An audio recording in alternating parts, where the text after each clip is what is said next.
আসসালামু আলাইকুম।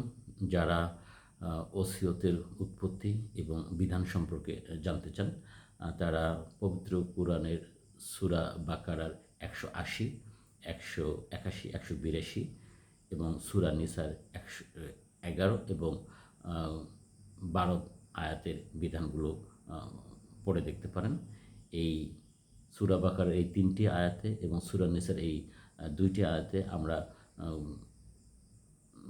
ওসিয়তের বিধান দেখতে পাচ্ছি, কিন্তু কতটুকু সম্পত্তি মৃত্যুর পূর্বে একজন ব্যক্তি ওসিয়ত করে যেতে পারবে সেটা এখানে বলা নেই। কোরআনে পরিমাণ নির্দেশ করা হয়নি।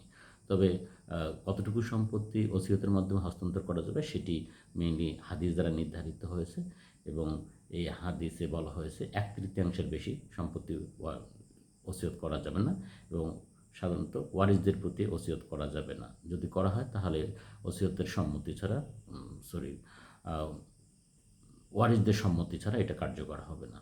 তবে একজন ব্যক্তি মৃত্যুর পূর্বে তার এক পুরো সম্পত্তির ১/৩ সম্পত্তি যদি ওয়ারিশ ব্যতীত অন্য ব্যক্তি বরাবর হস্তান্তর করে যায় তাহলে সেটি আইনসম্মত হবে।